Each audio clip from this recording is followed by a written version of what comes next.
Morning, Radhe Radhe friends. कैसे हो आप सभी? वीडियो अच्छी लगी तो लाइक कमेंट जरूर करें। सतमा रिएक्शन में आप सभी का बहुत बहुत स्वागत है।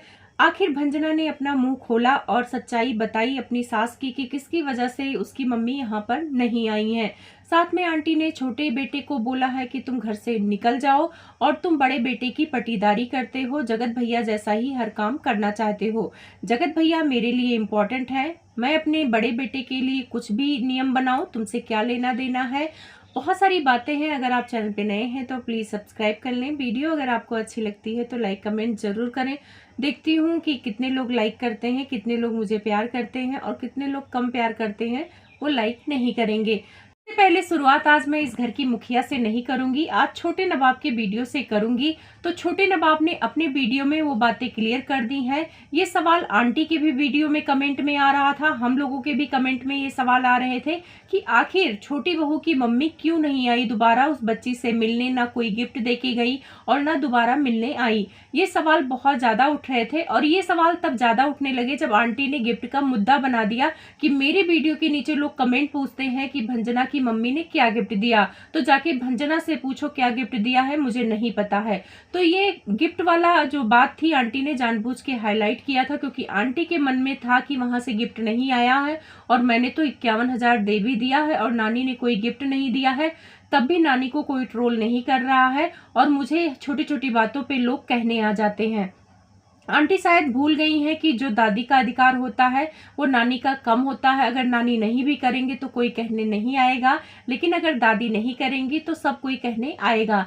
नानी तो अपने भरसक करती हैं जितनी उनकी औकात होती है, अपने चाहे बेटी के बच्चों के लिए हो चाहे बेटे के बच्चों के लिए, सब कोई करता है। तो जैसे आंटी अपने बेटी के लिए तड़पती हैं, बेटी के लिए सब कुछ करना चाहती हैं, तो वैसे हर माँ तड़पती है अपने बेटी के बच्चों के लिए करने के लिए, पर पैसे भी होने चाहिए, बजट भी होने चाहिए। जिन्होंने बताया कि उनकी मम्मी छठियार के पार्टी में आने को तैयार थी, लेकिन वो इसीलिए नहीं आई क्योंकि जो राजमाता उर्फ आंटी जी हैं उन्होंने मना करवा दिया था। बोला था छोटी बहू से कि भाई घर की पार्टी है तो सिर्फ और सिर्फ घर के लोग रहेंगे, बाहर के लोगों को इन्वाइट नहीं किया जाएगा। तो इसी वजह से भंजना ने अपनी मम्मी को बोला कि आप मत आइए, जब बड़ी पार्टी होगी तब आप आइएगा, ये छोटी पार्टी है और यहाँ पे सिर्फ और सिर्फ घर के लोग रहेंगे। तो इसी वजह से भंजना की मम्मी बड़ी पार्टी का इंतजार कर रही हैं और छठियार वाली पार्टी में नहीं आई। तो जब पार्टी में ही नहीं आई तो गिफ्ट देने का सवाल कहाँ से उठता है। वो भी सोच रही थी कि हो सकता है छठियार के बाद पार्टी हो, और छोटे नवाब ने तो वीडियो भी बनाया था कि 1 जून को पार्टी है, फिर ये पार्टी कैंसिल हो गई है। छोटे नवाब के पास पैसे नहीं है, इसी वजह से पार्टी को आगे खींचा गया। तो आप लोग खुद समझदार हैं कि यहाँ पर गलती किसकी है, भंजना की मम्मी की कि आंटी जी की। तो यहाँ पे गलती आंटी जी की है। जब आंटी जी ने मना कर दिया तो वो नहीं आई, तो गिफ्ट भी नहीं आया, तो फिर गिफ्ट वाला मुद्दा आंटी को उठाना ही नहीं चाहिए था। आंटी ने जानबूझकर ट्रोल कराने के लिए उठाया था, लेकिन यहाँ मामला उल्टा पड़ गया। सारे लोग आंटी को ही ट्रोल करने लगे कि आपको तो उनके गिफ्ट की बहुत पड़ी है, लेकिन अपने बड़े बेटे के गिफ्ट की नहीं पड़ी है। बड़े बेटे के गिफ्ट के बारे में आप कुछ नहीं बता रही हैं। चलो वो भंजना की मम्मी दूर की हैं, वो घर की नहीं है, उनके गिफ्ट के बारे में आप ना भी बताएं तो चलेगा, लेकिन बड़े नवाब तो आपके घर के हैं, उनके लिए हर स्टैंड लेती हैं। तो जब गिफ्ट नहीं लाए थे तो बता देती कि मेरा बड़ा बेटा गिफ्ट नहीं लाया है उस राजकुमारी के लिए, जिसको बोल रहा था कि उस घर की राजकुमारी है, उसके लिए सारी सुख सुविधा होगी, लेकिन उस राजकुमारी के लिए उसके बड़की मम्मी और बड़के पापा ने एक कपड़ा नहीं खरीदा। तो ये बात आंटी कैसे अपने मुंह से कह सकती थी? शर्म आ रही थी ना। ये बात अगर आंटी बताती तो शर्म आती, क्योंकि आंटी 1-2 दिन पहले गाना गा रही थी, बड़का पापा आएंगे ये चीजें लाएंगे, तो फिर झूठी साबित हो जाती आंटी। तो आंटी ने सोचा कि ये तीर मैं क्यों लूं, ये तीर मैं छोड़ देती हूँ बड़के पापा पर, वो अपना जवाब देंगे। तो बड़के पापा जवाब दे नहीं पाते क्योंकि उनके पास भी जवाब नहीं था। भाई ये तो सच था कि गिफ्ट नहीं लाए थे, तो उन्होंने वीडियो ही प्राइवेट करके इस कंट्रोवर्सी को कहीं और मोड़ दिया, बच्चा कार्ड खेलने में लग गए। तो इनका परिवार ऐसा है। अच्छा, एक बात आप लोग नोट करना, यहाँ पे भंजना ने अपनी मम्मी को इसलिए मना किया क्योंकि वो बाहर वाली है, घर की नहीं है, क्योंकि आंटी ने घर के लोगों को आने को बोला था। लेकिन बेंगलोर वाली जिज्जी के पूरे ससुराल वाले आए थे छठियार की पार्टी में, खा पी के गए हैं। तो क्या बेंगलोर वाली जिज्जी के ससुराल वाले घर के लोग हैं, बाकी बहुओं के मायके वाले बाहर के लोग हैं? भाई आंटी जी का नियम तो अलग अलग चलता है। वैसे कहती हैं कि बहू और बेटी में तो ये कोई फर्क नहीं करती हैं, लेकिन बहू बेटी में यहाँ फर्क साफ साफ आपको नजर आ जाएगा। तो ये चीजें भी क्लियर हो गई। आंटी ने एक मुद्दा उठाया था कि इनकी बहन को आके रहना चाहिए था, सबकी बहन आती है 2-2 महीना रह के जाती हैं। तो उस टाइम पे जब आंटी ताना मार रही थी तब वहाँ पे भंजना चुप थी, उसने कुछ नहीं बोला। लेकिन अलग से उसने एक ब्लॉग बनाया और बताया कि उसकी मेरी बहन यहाँ पर क्यों नहीं रुकी। तो जो बहन आई हुई थी ऑपरेशन के टाइम पर, वो फिजियोथेरेपी का कोर्स कर रही है, उसका लास्ट सेमेस्टर है और वह यहाँ पर नहीं रुक सकती थी क्योंकि अटेंडेंस लगना होता है और उसके बाद सितंबर में उसका पेपर भी है। तो इसी वजह से वो नहीं रुकी। और भंजना ने कहा कि मैंने भी मना कर दिया कि भाई पढ़ाई पे ध्यान दो, पढ़ाई जरूरी है, यहाँ पर काम तो हो ही जाएगा। तो हम लोग भी यही बात बोल रहे थे कि उनकी बहनें कंवारी हैं और पढ़ाई लिखाई करती हैं, तो उनके पास इतना टाइम नहीं है जिस हिसाब से आंटी जी कह रही थी कि आके 1 महीना रुकना चाहिए। और छोटी बहन का उसने बताया कि उसके पापा की तबीयत ठीक नहीं रहती है, तो इसी वजह से वो भी नहीं आ पा रही। तो ये तो सच है कि भंजना के पापा की तबीयत खराब रहती है, जहाँ भी आना जाना करना होता है उसकी मम्मी ही करती हैं।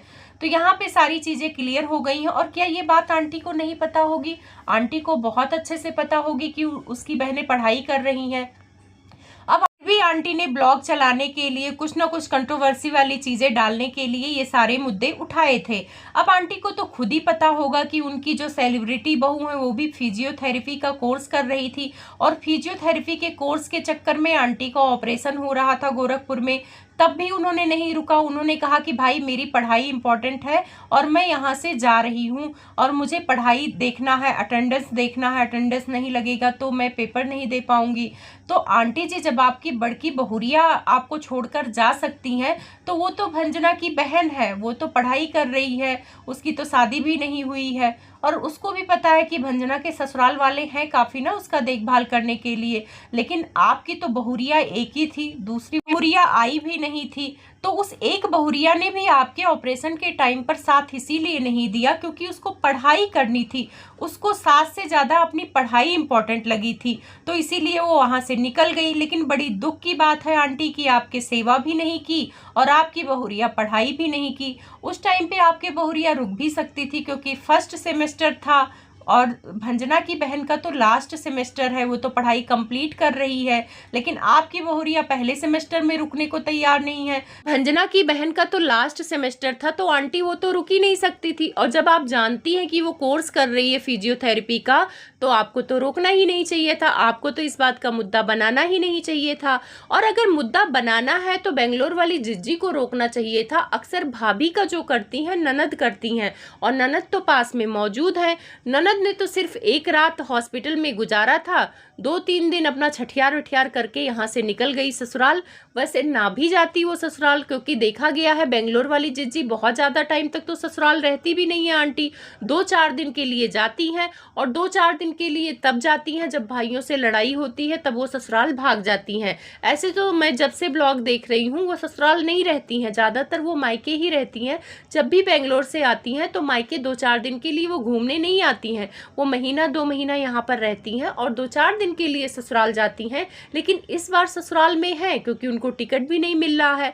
वो चाहती तो मायके आके भंजना के साथ रह सकती थी, आपको भी आराम हो जाता। ज्यादातर भाभी का सेवा भाव ननद ही करती है। भाई नेग लेने का अधिकार जैसे ननद को है, वैसे सेवा भाव करने का अधिकार ननद को ही है। मैं अपनी बात करूँ तो मेरी भाभी को अगस्त के महीने में ऑपरेशन से बेटा हुआ था, तो उस टाइम पे उनकी 3-4 बहनें थी, पर मम्मी ने किसी को नहीं बुलाया था, सिर्फ मुझे बुलाया था कि हाँ 10-15 दिन के लिए आ जाओ, कर दो, क्योंकि भाई करना तो जरूरी है, क्योंकि मम्मी मेरी जॉब करती हैं और घर पे रहना भी जरूरी है। टाइम पे स्कूल का बहाना मैं मार सकती थी कि अगस्त चल रहा है, मेरी बेटी का स्कूल है, मैं नहीं आऊँगी, पर मैंने यही सोचा कि जब मैं नहीं जाऊँगी तो कौन करेगा, तो इसीलिए मैंने अपनी बेटी को यहाँ पे छोड़ा था अकेले उसके पापा के पास, और मैं गई थी अपने भाभी के पास, क्योंकि मुझे लग रहा था कि यही वो टाइम है जब इंसान को खड़े होना चाहिए। अगर मैं मौके पे नहीं खड़ी होंगी तो मेरी भाभी भी जिंदगी भर सोचेंगी। पढ़ाई लिखाई तो चलता रहता है, 10-15 दिन अगर कोई अकेले बच्चे रह भी लेगा तो कोई फर्क नहीं पड़ेगा, लेकिन ये टाइम हर इंसान याद करता है कि मेरे दुख में मेरे सुख में कौन खड़ा हुआ है। तो यहाँ पे बहनें नहीं आती, भाई बहन ठेका नहीं ले रखी हैं कि ससुराल जाके अपनी बहनों का करके आएंगी। क्या भंजना की बहन की शादी होगी और उसको डिलीवरी होगा तो क्या भंजना जाएगी करने? आप भेजेंगी उसे कि जाओ अपने बहन के यहाँ चली जाओ, उसकी डिलीवरी पार करके आओ, तो कोई नहीं करता है, अपने ससुराल वाले ही करते हैं। पर आंटी का जो नियम और कानून है वो अपने अकॉर्डिंग बनाती हैं, जहाँ पे उनको सुविधा लगता है। तो शायद आप लोगों को क्लियर हो गया होगा कि मतलब भंजना की मम्मी क्यों नहीं आई थी, इसी वजह से नहीं आई थी। और रही बात गिफ्ट का, तो भाई गिफ्ट देंगी। गिफ्ट का लोगों ने बवाल मचा के रखा था, तो आखिर आप लोगों को सारी चीज़ें क्लियर हो गई होंगी कि गिफ्ट क्यों नहीं आया था। जब इंसान ही नहीं आया तो गिफ्ट कहाँ से आया। रही बात घर छोड़ने वाली बात, जो आंटी ने अपने छोटे बेटे को बोला है, उसको मैं अलग वीडियो में बताऊंगी, क्योंकि ये वीडियो काफ़ी लंबी हो जाती है, फिर आप लोग भी बोर होने लगते हो लंबी वीडियो देखने में। छोटी वीडियो होता है तो आप लोगों को भी सुनने में आसानी होता है।